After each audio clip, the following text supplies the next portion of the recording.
For me, a key understanding of the means of grace is just the words we used. They are means of grace, they are not means to grace.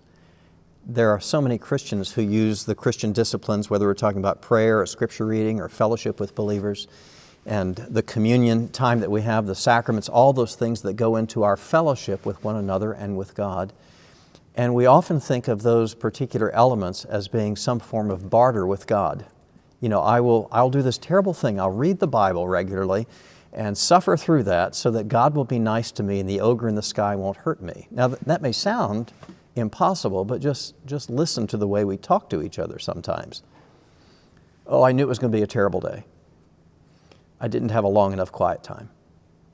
In which case we were evaluating the terrible things that happened or even the hardships of the day as God getting His pound of flesh out of us because we didn't do our spiritual disciplines right. Well, God isn't going to get His pound of flesh out of us.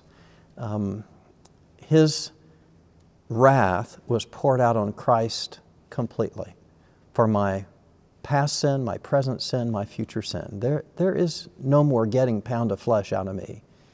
Anything that happens now is for God's glory and for my good. And so the spiritual disciplines are not somehow manufacturing grace. I'll pay God enough of this bad stuff that I don't really like, or this discipline that I've got to go through in order that He'll be nice to me. I sometimes use the example of those who run marathons, and no matter who you are, you get to about mile 21, 22, you're going to open your mouth and start taking in some air. And you don't think when you open your mouth that you're manufacturing oxygen. I mean, you're taking in the oxygen that's already there. And when we are participating in the means of grace, whether it's scripture reading, where we're hearing what God has said, communing with God in prayer, where we're developing that close relationship, when we're communing with other believers, being built up by them as well as building them up, we are not manufacturing God's grace by doing that. Rather, we are feasting upon the grace that is already present, already been made available by Him. And when I'm using Christian disciplines that way, not manufacturing God's approval, but rather I'm understanding how great is His grace toward me, then something that we've already talked about begins to build in me, and that is joy. And the joy of the Lord becomes my strength. As I read the Scriptures, as I pray with God, as I commune with God's people, not just joy, but greater love for Him. And it's that love for Him that's based upon His love for me. We love because He first loved us. That's what my Christian disciplines are about, not manufacturing grace, but feasting upon it, taking it in, that I am understanding more of His ways, His Word, and His heart. And the consequence is my love for Him grows.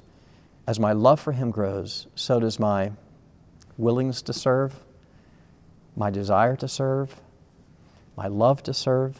It becomes my highest and greatest priority, not because I'm manufacturing His grace, but because the means of grace are reminding me, feeding me, helping me understand how great is His love for me. And so my life now is a response of love, not some sort of barter or bribe to make Him love me. If what you do in your Christian disciplines is you think you're bribing God to be nice to you, you may think you're doing a good thing.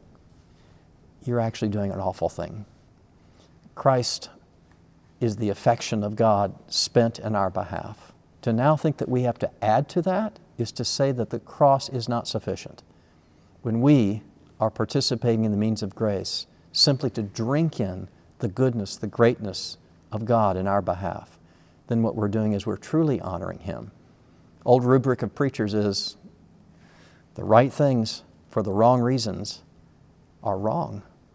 And you can read Scripture and you can pray and you can go to church all so that God will be nice to you, to bribe Him, to somehow plug the celestial vending machine in the sky with enough nickels of your obedience that He'll do nice things for you. If that's why you're doing it, you're actually making God and Satan trade places. God says, I'm fully paid. Christ paid it all. Now I want you to know how great is my love for you so that you delight to walk with me. And the Christian disciplines are about building that kind of love in us rather than paying for His love for me today.